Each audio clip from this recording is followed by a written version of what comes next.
Welcome in our channel education hub for all one. आप लोगों का फिर से बहुत बहुत हार्दिक अभिनंदन आपके अपने channel education hub for all one पे। तो आइए हम लोग अपना सेशन क्राउन बिहार स्पेशल 2021 से स्टार्ट करते हैं। आज का सेशन आज का हमारा टॉपिक है न्यायपालिका। क्या है? न्यायपालिका को आज हम लोग देखेंगे। बिहार क्राउन जीके में 2021 का जो है ये आज हम लोगों का पार्ट 21 है। क्या है?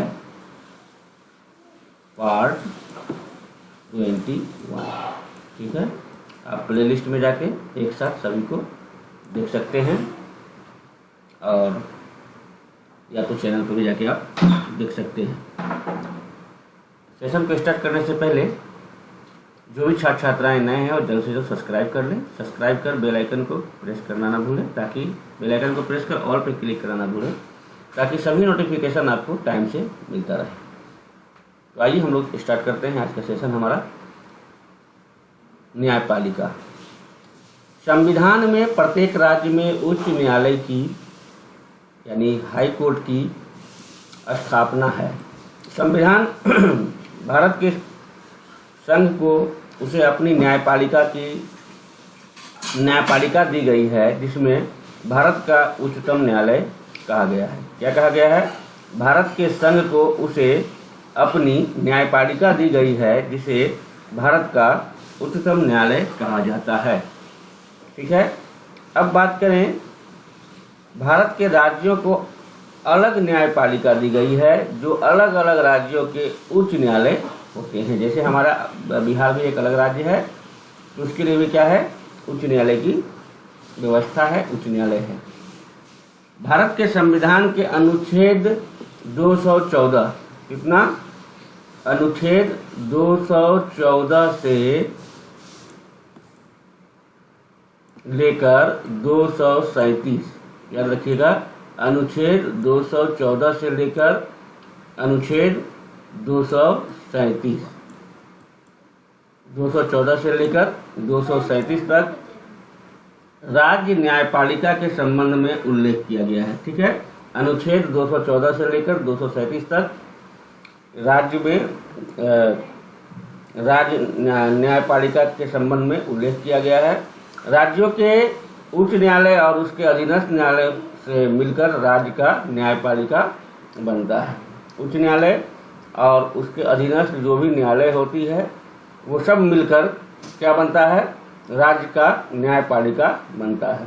प्रत्येक राज्य में एक उच्च न्यायालय होता है, पर संसद 2 या 2 से अधिक राज्यों और एक संघ राज्य क्षेत्र के लिए एक ही उच्च न्यायालय की स्थापना कर सकती है। इसका उल्लेख संविधान के अनुच्छेद 231 में, अनुच्छेद 231 में इसका उल्लेख है। ओके, तो आइए हम लोग अब स्टार्ट करते हैं आज का हमारा सेशन जो है। अनुच्छेद ये इसलिए जरूरी है क्योंकि अनुच्छेद भी जानना हम लोगों को जरूरी है। इसलिए आप जान गए कि 214 से लेकर 37 तक इसका वर्णन किया गया है हमारे संविधान के अनुच्छेद में। और 231 जो आपने देखा, 231 में क्या है कि 231 में है कि संसद 2 या 2 से अधिक राज्यों और एक संघ राज्य क्षेत्र के लिए एक ही उच्च न्यायालय की स्थापना कर सकती है, जिसका उल्लेख संविधान के अनुच्छेद 231 के अंतर्गत है या 231 में किया गया है। ठीक है, कोई दिक्कत नहीं, आगे बढ़ते हैं। संविधान में प्रत्येक राज्य में उच्च न्यायालय की स्थापना है। उच्चतम न्यायालय के नीचे के स्तर पर हमारी न्याय व्यवस्था में उच्च न्यायालय होते हैं, जो सरकार का तीसरा महत्वपूर्ण घटक है। ये भी याद रखेंगे, तीसरा महत्वपूर्ण घटक है। अब एक बात और जान ले हम लोग, प्रत्येक उच्च न्यायालय में एक मुख्य न्यायाधीश होते हैं तथा ऐसे अन्य न्यायाधीश होते हैं जिन्हें समय समय पर राष्ट्रपति नियुक्त करना आवश्यक समझता है। भारत के संविधान के अनुच्छेद 216 के अंतर्गत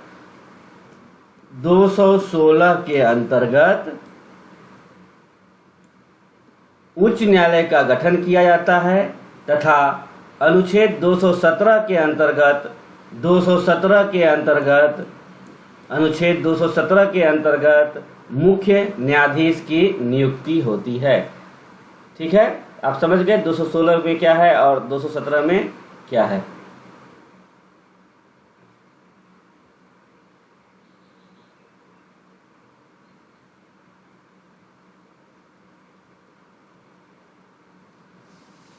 ठीक है, अब है संगठन।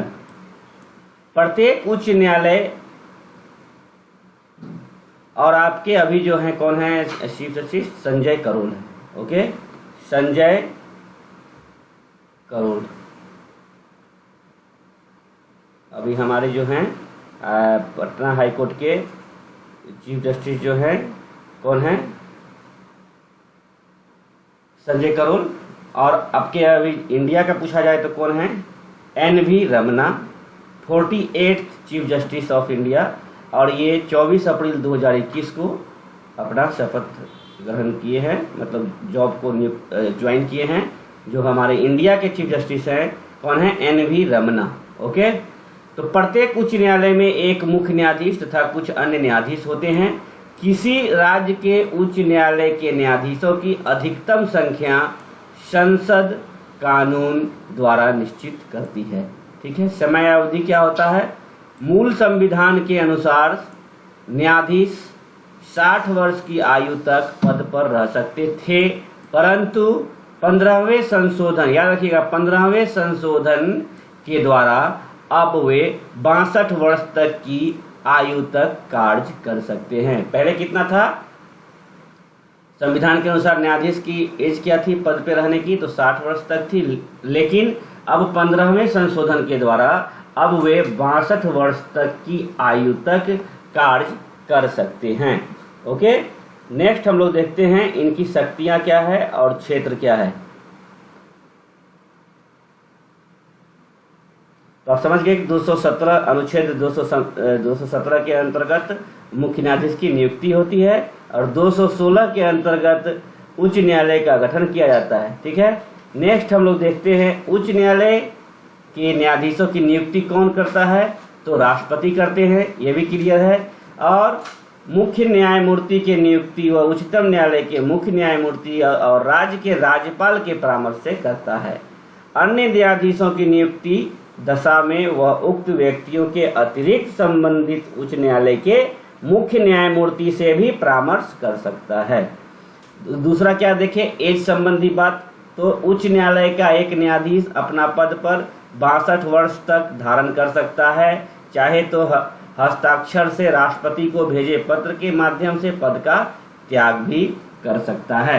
पहले कितना था, तो 60 वर्ष तक था, लेकिन 15वें संशोधन के द्वारा अब कितना हो गया है, तो 62 वर्ष तक हो गया है। क्लियर है। नेक्स्ट अब देखते हैं हम लोग क्या है, शक्तियां क्या है इनकी। किसी भी उच्च न्यायालय का क्षेत्राधिकार उस राज्य के क्षेत्र तक सीमित है जिस राज्य का वह उच्च न्यायालय है, यानी कि इस जिस राज्य में वो न्यायालय उच्च न्यायालय है उसी राज्य भर वो सीमित होता है। उच्च न्यायालय को 2 प्रकार की शक्तियां प्राप्त होती है, न्याय संबंधी और प्रशासन संबंधी। ये भी जानना जरूरी है कि उच्च न्यायालय को कितने प्रकार की शक्तियां प्राप्त है, तो 2 प्रकार की शक्तियां प्राप्त है। पहला आपका होता है न्याय संबंधी और दूसरा आपका होता है प्रशासन संबंधी। इसके अतिरिक्त भी कुछ शक्तियां हैं जो इस प्रकार है। वह अभिलेख न्यायालय के रूप में भी कार्य करता है, वह अभिलेख न्यायालय के रूप में भी कार्य करता है। उच्च न्यायालय के कार्यों को 2 भागों में बांटा जा सकता है। क्या, तो पहला है प्रारंभिक क्षेत्राधिकार और दूसरा है अपीलीय क्षेत्राधिकार। ठीक है, अब बात करेंगे हम प्रशासकीय क्षेत्राधिकार क्या है। प्रशासकीय क्षेत्राधिकार क्या है, तो अनुच्छेद 227 के अनुसार, अनुच्छेद 227 के अनुसार उच्च न्यायालय को अपने राज्य में अधीनस्थ न्यायालयों और न्यायाधिकरणों पर अधीक्षण का अधिकार प्राप्त है। उच्च न्यायालय के परामर्श से ही राज्यपाल जिला न्यायाधीशों की नियुक्ति करता है। यानी कि उच्च न्यायालय के परामर्श से क्या करते हैं राज्यपाल, गवर्नर जो होते हैं जिला में न्यायाधीशों की नियुक्ति करते हैं।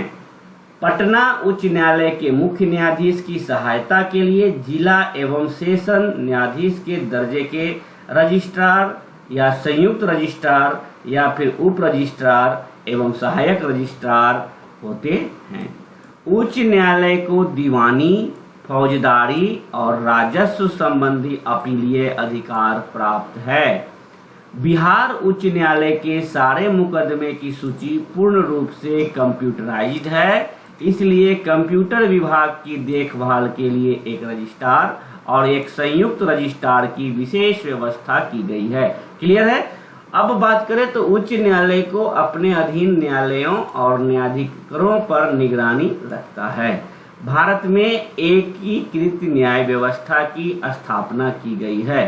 भारत में एकीकृत न्याय व्यवस्था की स्थापना की गई है। शिखर पर हैं आपके उच्चतम न्यायालय जो आपके सुप्रीम कोर्ट हैं, जिसके नीचे राज्य का उच्च न्यायालय होता है। उच्च न्यायालय के अधीनस्थ क्या होता है, जिला स्तर के न्यायालय होते हैं, जिसे 3 प्रकार के अधीनस्थ न्यायालय है। क्या क्या है, तो एक पहला आपका दीवानी न्यायालय होता है, दूसरा आपका फौजदारी न्यायालय होता है, तीसरा आपका राजस्व या माल न्यायालय होता है। तो हम दीवानी न्यायालय क्या है, तो दीवानी न्यायालय के अंतर्गत सबसे पहले आपका आता है उच्च न्यायालय, उसके बाद आपका है सिविल जज का न्यायालय, तीसरा आता है मुंसिफ न्यायालय, चौथा आता है खफीफा न्यायालय और चौथा आपका आता है न्याय जो पंचायत के द्वारा होता है। फौजदारी न्यायालय की बात करें तो सबसे पहले आपका उच्च न्यायालय, दूसरा आता है न्यायालय मजिस्ट्रेट प्रथम श्रेणी, न्यायालय मजिस्ट्रेट द्वितीय श्रेणी, अवैतनिक मजिस्ट्रेट और उसके बाद न्याय पंचायत। लास्ट में आपका आता है राजस्व या माल न्यायालय, उच्चतम न्यायालय, उसके बाद राजस्व बोर्ड होता है, फिर कमिश्नर का न्यायालय होता है, फिर जिलाधीश का न्यायालय होता है जो डीएम का, उसके बाद एसडीएम का भी न्यायालय होता है, फिर तहसीलदार या नायब तहसीलदार का न्यायालय होता है। अब बात करें तो पटना उच्च न्यायालय की स्थापना कब हुई, तो पटना उच्च न्यायालय की स्थापना 9 फरवरी 1916, याद रखिएगा, पटना हाईकोर्ट की स्थापना 9 फरवरी 1916 को हुई थी। स्थापना के समय इसका कार्य क्षेत्र बिहार और उड़ीसा था। क्लियर है। जिस समय हाईकोर्ट की उच्च न्यायालय की स्थापना हुई उस समय जो कार्य क्षेत्र था बिहार का कौन कौन था, बिहार, पटना हाईकोर्ट का तो बिहार और उड़ीसा था, तभी एक साथ था। पटना उच्च न्यायालय बिहार राज्य की न्यायिक व्यवस्था के शिखर पर विराजमान है। अब बात करें हम न्यायाधीशों की, तो न्यायाधीश सर एडवर्ड 1 मार्च 1916 से 30 अक्टूबर 1917 चैम्प्स चैमियर। नेक्स्ट है आपके न्यायाधीश सर थॉमस, ये आपके 31 अक्टूबर 1917 से फ्रेडरिक डॉन्सन मिलर 31 मार्च 2028। न्यायाधीश सर कर्टिन टेरेल 31 मार्च 1928 से 6 मई 1938 तक रहे थे। न्यायाधीश सर आर्थर 10 अक्टूबर 1928। ट्रेवर हैरिस आपके 19 जनवरी 1943। न्यायाधीश सर सैयद फजल अली 19 जनवरी 1943 से 14 अक्टूबर 1946 तक रहे। ठीक है। अब हम बात करेंगे, ये कुछ न्यायाधीश हैं जो रहे थे टाइम टू टाइम, ये इसे आप अच्छे से देख लें। इतना तो खैर नहीं पूछा जाता है लेकिन आप देख लेंगे अच्छे से। अब हम लोग बात करेंगे महाधिवक्ता की। भारतीय संविधान के अनुच्छेद 165 के अनुसार राज्यपाल ऐसे किसी भी व्यक्ति जो उच्च न्यायालय का न्यायाधीश होने की योग्यता रखता है, यह नहीं कि वो न्यायालय का न्यायाधीश हो ही, लेकिन उच्च न्यायालय का न्यायाधीश होने का योग्यता रखता है, उसे राज्य का महाधिवक्ता नियुक्त किया जाता है। ठीक है, उसे राज्य का महाधिवक्ता नियुक्त किया जाता है। अब ये नहीं सोचना है कि वो सुप्रीम जज का हाई कोर्ट का न्यायाधीश होंगे तभी नहीं, वो योग्यता भी रखता है तो उनकी नियुक्ति महाधिवक्ता के पद पे किया जा सकता है।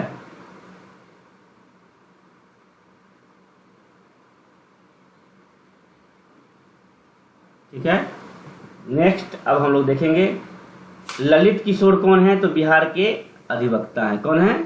ललित किशोर बिहार के महाधिवक्ता हैं। बिहार के वर्तमान महाधिवक्ता कौन है? ललित किशोर, ललित मोहन शर्मा ये बोल सकते हैं आप। ललित मोहन शर्मा भारत के मुख्य न्यायाधीश हुए और इनके सबसे पुराने शिष्य राम बालक महतो को वर्तमान में बिहार के महाधिवक्ता का पद मिला है। आपको भारत का पूछे तो क्या बोलेंगे? भारत में कौन है? ललित मोहन शर्मा, और इनके ही सबसे पुराने शिष्य में से एक हैं राम बालक महतो, वर्तमान में बिहार के महाधिवक्ता हैं। उसे राज्य का महाधिवक्ता नियुक्त किया है। महाधिवक्ता बिहार राज्य का उच्चतम विधि अधिकारी होता है। महाधिवक्ता राज्यपाल के प्रसाद प्रयत्न पद पर आसीन रहता है।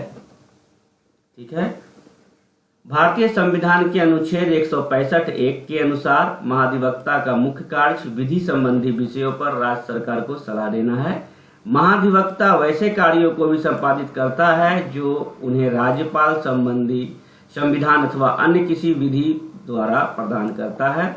भारतीय संविधान के अनुच्छेद 177 के अनुसार महाधिवक्ता को राज्य विधानसभा में बोलने तथा उसकी कार्यवाही में भाग लेने का अधिकार तो है, परंतु उसे मत देने का अधिकार नहीं है। ठीक है, महाधिवक्ता मत नहीं दे सकते हैं। अब बात करें बोर्ड और आयोग की, तो प्रशासनिक सुविधा की दृष्टि से बिहार में प्रशासनिक विभागों द्वारा संपन्न किया जाता है। विभाग प्रशासन की मूल संगठनात्मक इकाई है जिस पर शासकीय क्रियाओं के संपादन का दायित्व रहता है। फिर भी विभाग और मंत्रालय के अतिरिक्त अन्य प्रशासकीय इकाइयां भी हैं, जैसे परिषद, मंडल, आयोग और निगम। राज्य लोक सेवा आयोग अब देखेंगे हम लोग। राज्य लोक सेवा आयोग एक संवैधानिक निकाय है। यह एक सलाहकारी निकाय है। भारतीय संविधान के अनुच्छेद 315 याद रखेंगे 315 के तहत बिहार लोक सेवा आयोग का गठन किया गया है। बिहार लोक सेवा आयोग के सदस्यों की नियुक्ति संविधान के अनुसार राज्यपाल मुख्यमंत्री परिषद की राय से करता है। सदस्यों का कार्यकाल 6 वर्षों का होता है। ठीक है, 6 वर्षों का होता है। संविधान के अनुच्छेद 320 के अनुसार संघ तथा राज्यों के लोक सेवा आयोग का कर्तव्य क्रमशः संघ की सेवाओं तथा राज्य की सेवाओं में नियुक्तियों के लिए परीक्षाओं का संचालन करना होता है। जैसे हम लोग देते हैं आयोग परीक्षाओं के नियम, पाठ्यक्रम के विषय आदि का भी निर्धारण करता है। संविधान के अनुच्छेद 323 के अनुसार राज्य लोक सेवा आयोग प्रत्येक वर्ष अपने कार्यों का वार्षिक प्रतिवेदन राज्यपाल को प्रेषित करता है। बिहार लोक सेवा आयोग राजपत्रित एवं अराजपत्रित पदों के लिए संयुक्त प्रतियोगिता परीक्षा की व्यवस्था करता है।